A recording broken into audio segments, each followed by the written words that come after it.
Gagawa tayo ngayon ng pampaswerte ngayong taong 2025. Gagawa tayo ng Prosperity Ball.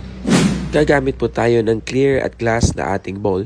Ayan, mas maganda yung glass na lang yung gamitin natin para mas dumoble yung ating swerte dito. Maglalagay po tayo ng bigas.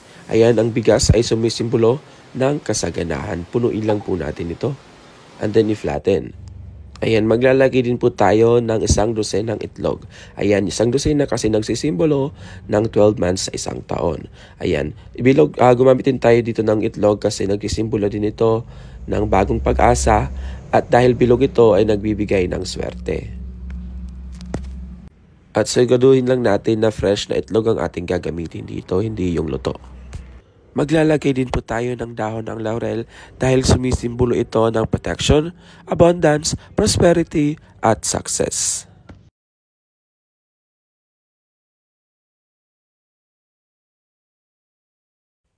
At dahil nakakaluwag-luwag po tayo ngayon, gagamit po tayo ng ating 1,000 peso bill.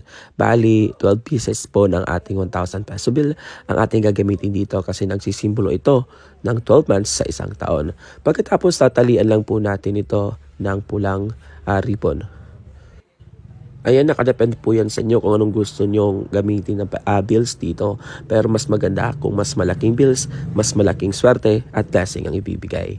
Meron din po tayo ditong 5 peso coin or yung ating gold coins. Ayan, so bale 12 pieces din po ito.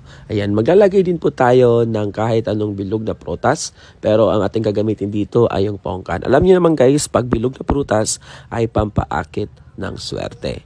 Ayan, pagkatapos ay assemble lang po natin. So ilagay na natin yung ating 1 dosena ng ating 1,000 peso bill. Ayan, ang pera sa ating prosperity ball ay sumisimbolo ng wealth at abundance.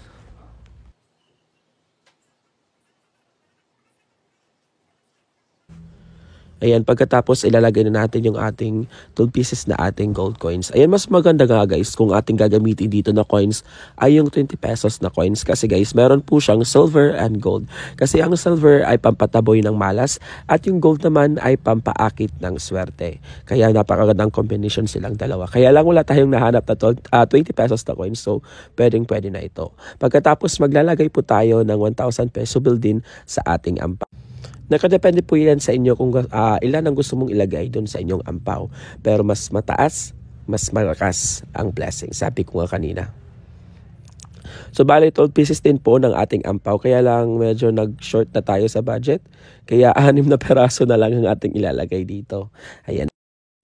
Ang ampaw ay sumisimbolo ng prosperity and good luck. Dahil alam nyo man guys, ang ampaw ay kulay pula. Ang kulay pula ay nagbibigay swerte at prosperity. Ang ating prosperity ball ay magsisibilang sa atin ng guidance and inspirasyon sa darating na taon. Mas maganda rin kung kasamahan mo ito ng panalangin, sipag at tiyaga. Dahil kung masipag ka at matyaga ka sa inyong buhay, ay talagang sweswertehin ka. Ayan, meron po tayong iba't ibang paniniwala sa isa't isa, iba't ibang paniniwala at pampaswerte, kaya respetuhin po natin ang isa't isa. Ayan, ngayong bagong taon, samahan lang po natin ng sipag at tiyaga, pananampalataya at pananalangin sa Kanya. Kasi kung hindi man niya ibigay ngayong taon, ayan, kung mag-alala, darating at darating din ang swerte para sa inyo. Hindi man ngayon, bukas, darating at darating din ang para sa inyo. It's worth the wait, sabi nga nila. Maraming salamat sa panonood. God bless at manigong bagong taon para sa inyo.